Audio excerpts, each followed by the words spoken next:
Ça, c'est mon propre témoignage, mes frères. J'ai des trous de mémoire par rapport à mes circonstances pénibles. J'ai des trous de mémoire par rapport à mes circonstances pénibles. J'ai des trous de mémoire par rapport à mes circonstances pénibles. C'est-à-dire que si là, tu me poses des questions, il y a des choses que je ne connais pas. Et j'ai fait des recherches. C'est que l'être humain, lorsque quelque chose l'a trop blessé, il développe une manière de se protéger, des fois en oubliant. L'être humain, lorsque quelque chose l'a trop blessé, il développe une manière de se protéger, des fois en oubliant. L'être humain, lorsque quelque chose l'a trop blessé, il développe une manière de se protéger, des fois en oubliant. Donc Marcelo est passé au tribunal. Marcelo s'est permis de dire qu'il était fou. Marcelo a dit à tout le monde qu'il souffrait de la démence, il avait des troubles de mémoire, il refuse de répondre des questions du juge. Il estime qu'il s'est s'auto-diagnostiqué lui-même la démence. D'accord? Pour ceux qui ne comprennent pas, bonsoir, bonjour, ça dépendra de l'heure à laquelle vous avez suivi cette vidéo. Il faut savoir que nous sommes sur le procès de Maman Blanche, le dossier de Maman Blanche. Ok, et Marcelo est passé au tribunal le 16 février 2026. Oui, parce qu'il y a eu énormément de reports de ce procès. Donc la justice a dû trouver des moyens, passer pour un livreur pour lui faire signer les documents. Et Marcelo, en fait, s'est présenté au tribunal après plusieurs reprises, après plusieurs refus. Il s'est présenté au tribunal pour le procès pénal. Et là, quand on commence à lui poser des questions s'il est marié, il ne sait plus. Il a dit que non, il n'était pas marié. Effectivement, c'est vrai. Il n'est pas marié à Esther, civilement. Et puis, il y a eu la partie où on pose la question à Marcelo si est-ce que sa femme, elle est morte quand? Qu'est-ce qui s'est passé? Où est l'acte de décès? Et là, Marcelo, il a dit qu'il se souvient de rien. Il ne sait rien. Sa mémoire lui joue des tours. C'est compliqué. C'est compliqué. Donc là, il y a eu un report de ce procès parce que même les juges ne comprennent plus rien. Il s'est lui-même s'auto-diagnostiqué devenir fou. Donc même les juges ne comprennent pas. Il est en train de jouer la carte de la folie là. À tous ceux qui le défendaient, vous êtes où en fait? Venez défendre Marcelo. Oui, parce que là, il en a clairement besoin. Vous comprenez pourquoi est-ce que Marcelo refusait de donner les documents? L'être humain, lorsque quelque chose l'a trop blessé, il développe une manière de se protéger, des fois en oubliant. L'être humain, lorsque quelque chose l'a trop blessé, il développe une manière de se protéger, des fois en oubliant.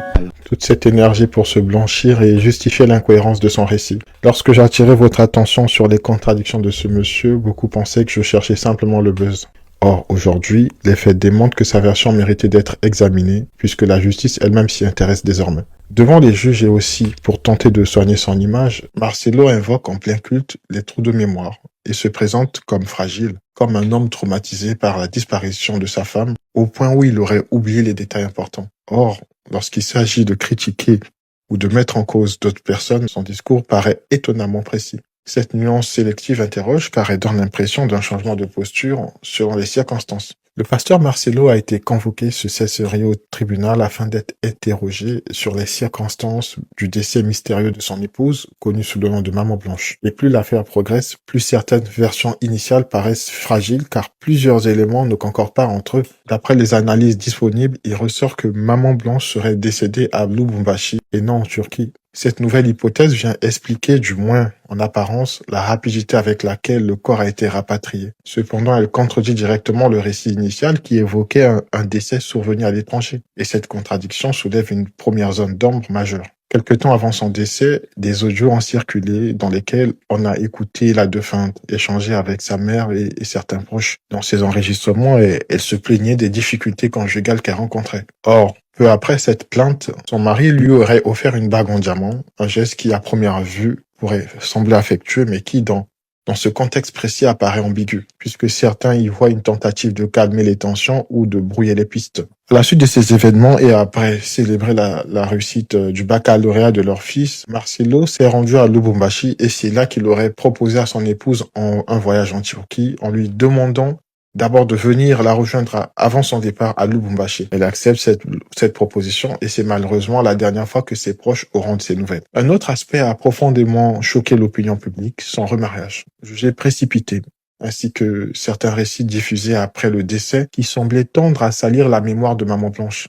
À cela s'ajoute une attitude perçue par beaucoup comme empreinte de prétention, ce qui a renforcé le malaise et la colère d'une partie du public, ainsi qu'auprès de la famille de Maman Blanche. Ensuite survient un élément déterminant. Le jour de l'arrivée du corps, censé provenir de Turquie, il aurait été interdit à toute personne de filmer. Malgré cette consigne, quelques images ont pu être enregistrées. Ces images montrent que le cercueil est arrivé par Air Cargo, une compagnie réservée aux vols nationaux. Dès lors, une question essentielle se pose. Comment un corps censé venir de Turquie peut-il être transporté par un avion affecté principalement aux liaisons internes? C'est comme ça que plusieurs observateurs estiment qu'il pourrait s'agir d'une mise en scène et que le décès serait intervenu à Lubumbashi avant le voyage en Turquie du pasteur Marcelo. Dans cette hypothèse, le déplacement à l'étranger aurait servi à construire un récit différent destiné à l'opinion publique. Il ne s'agit pas ici d'affirmer une culpabilité, mais de constater l'accumulation d'incohérences. Car prises séparément, ces anomalies peuvent sembler anecdotiques, tandis que mises bout à bout, elles dessinent un tableau préoccupant. Ce qui est certain, c'est que le temps ne joue plus en faveur du silence. Même si la vérité met parfois longtemps à émerger, l'étau semble progressivement se resserrer, puisque la justice examine désormais ces éléments avec attention. Pour conclure, cette affaire nous rappelle que la vérité peut être dissimulée un temps, mais qu'elle finit toujours par chercher un chemin vers la lumière. Nous devons donc rester attentifs, analytiques et responsables, car Maman Blanche mérite que toute la clarté soit faite sur les circonstances de sa disparition.